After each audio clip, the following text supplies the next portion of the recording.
Assalamualaikum warahmatullahi wabarakatuh.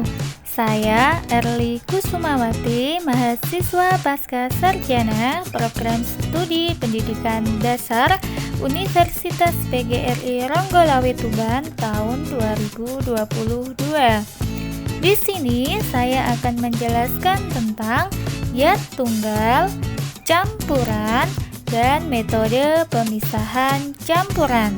IPA kelas 5 SD tema 9. Oke anak-anak hebat, apa saja yang akan kita pelajari hari ini ya? Yang pertama, yat tunggal. Yang kedua, campuran. Yang ketiga, metode pemisahan campuran. Tahukah kalian segala sesuatu yang ada di sekitar kita termasuk materi? Nah, jadi materi adalah segala sesuatu yang menempati ruang dan memiliki massa serta volume. Selanjutnya, berdasarkan wujudnya, materi dibedakan menjadi 3, yaitu yat cair, yat gas, dan yat padat. Nah, anak-anak hebat, materi digolongkan menjadi 2 macam, yaitu yat tunggal dan campuran.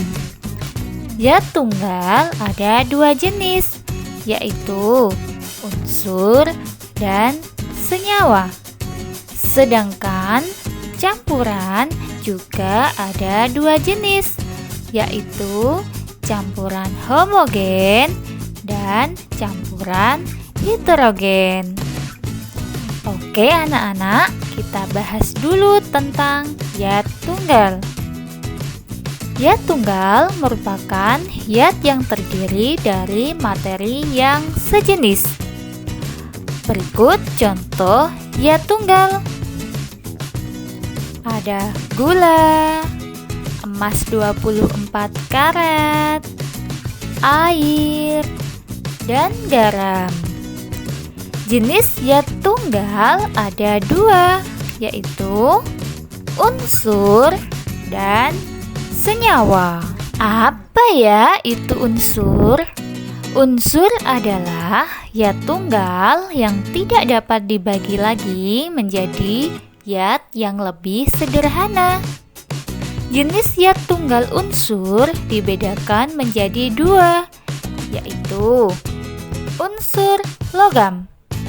Contoh unsur logam misalnya aluminium yang dilambangkan Al, magnesium yang dilambangkan Mg,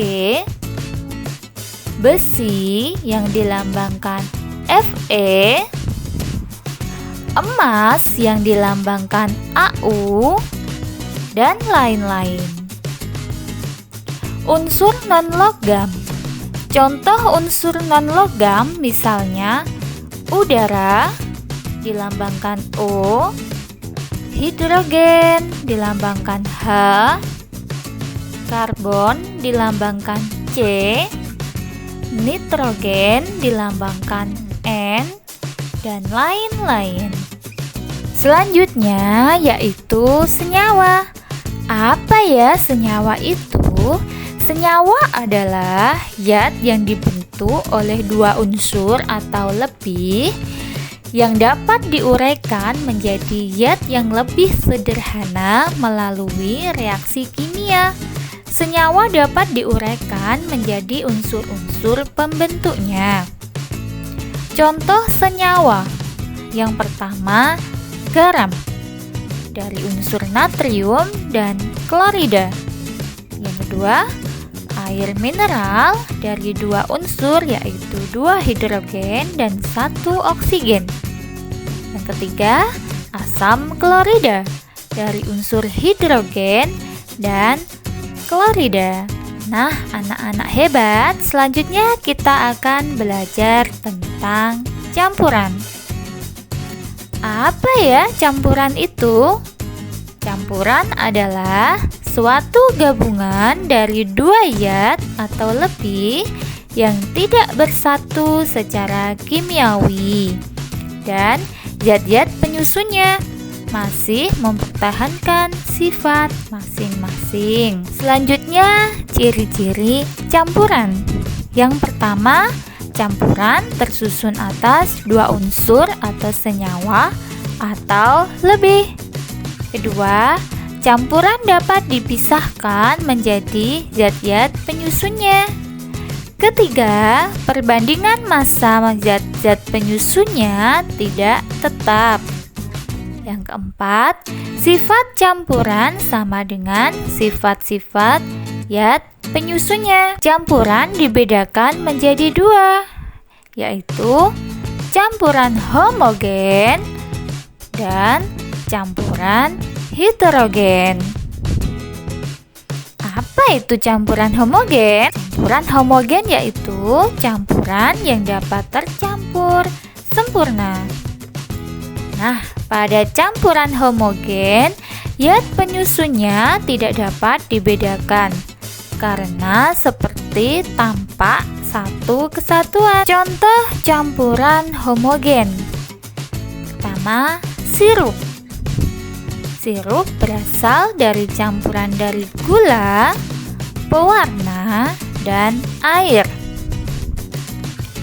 Selanjutnya, air teh manis dan sudah disaring merupakan campuran dari air, gula, dan warna teh.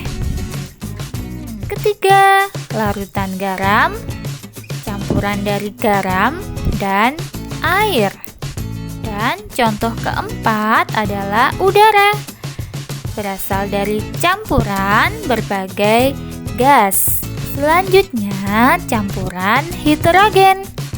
Campuran heterogen adalah campuran yang zat penyusunnya tidak tercampur sempurna. Pada campuran heterogen, zat penyusunnya masih dapat dibedakan. Contoh campuran heterogen: campuran air dan minyak, campuran air dan pasir, air kopi tumbuk, dan tentunya masih banyak lagi di sekitar kita. Nah, anak-anak hebat, selanjutnya kita akan belajar tentang pemisahan campuran. Tujuan dari pemisahan campuran adalah untuk memisahkan campuran menjadi pelarut dan zat terlarut. Nah, anak-anak hebat, dalam pemisahan campuran ada beberapa metodenya. Di antaranya yaitu penyaringan, filtrasi, penyulingan, destilasi, pengkristalan, kristalisasi, sublimasi, dan kromatografi. Mari kita bahas dimulai dari filtrasi atau penyaringan. Metode pemisahan ini untuk memisahkan zat padat dari cairannya dengan menggunakan penyaringan. Penyaringan akan menahan zat padat yang mempunyai ukuran yang lebih besar dari pori-pori penyaringan. Contohnya adalah filtrasi pasir dan air. Pasir dan air ini kita tuangkan ke dalam filter atau penyaring.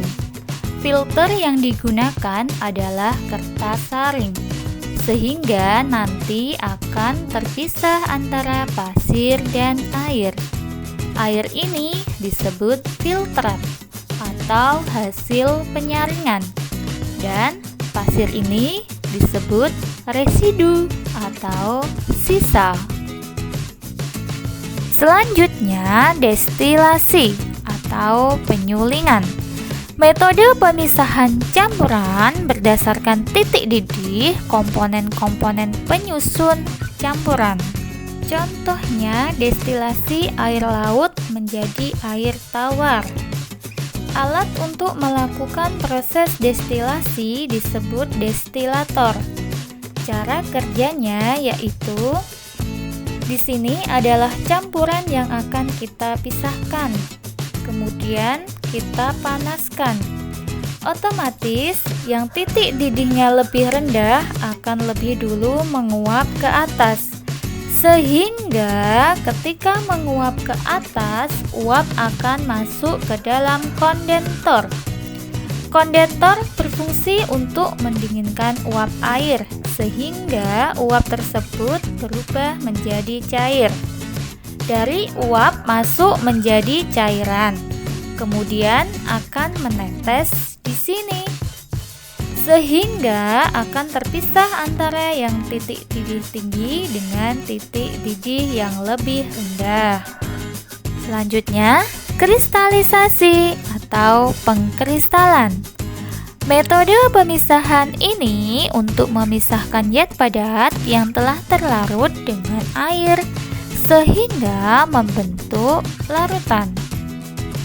Pengkristalan dapat dilakukan untuk memisahkan campuran homogen dan heterogen. Contoh pemisahan dengan metode kristalisasi yaitu pemisahan air laut menjadi garam. Campuran air laut kita saring sehingga diperoleh filtratnya berupa air laut murni. Air laut murni kita letakkan di sini dan kita panaskan sehingga menguap dan tertinggal hanya garamnya. Selanjutnya adalah sublimasi. Pemisahan campuran dengan sublimasi dilakukan pada zat-zat yang dapat menyublim. Sublimasi adalah perubahan zat dari wujud padat menjadi gas atau sebaliknya tanpa melalui wujud cair. Contoh sublimasi yang paling mudah dilihat adalah proses pemurnian kapur barus dari pengotor. Campuran kapur barus dan pengotor dipanaskan sehingga kapur barus menjadi uap dan memadat kembali setelah digunakan. Dan yang terakhir, metode kromatografi. Pemisahan yang didasarkan pada perbedaan kecepatan merambat antara partikel-partikel zat yang bercampur pada medium tertentu. Contoh kromatografi yaitu pemisahan zat warna pada tinta. Di sini kita meletakkan kertas yang kita beri sampel tinta, kemudian kertas tersebut kita celupkan ke dalam pelarut. Nah, sampel ini akan bergerak sesuai dengan tingkat kelarutannya pada pelarut tersebut. Nah, anak-anak hebat, kita sudah belajar tentang zat tunggal, campuran, dan metode pemisahan campuran. Untuk mengetahui seberapa paham kalian tentang materi hari ini, kerjakanlah link evaluasi yang ada di deskripsi. Terima kasih anak-anak hebat, tetap semangat dan rajin belajar ya. Sampai jumpa dan wassalamualaikum warahmatullahi wabarakatuh.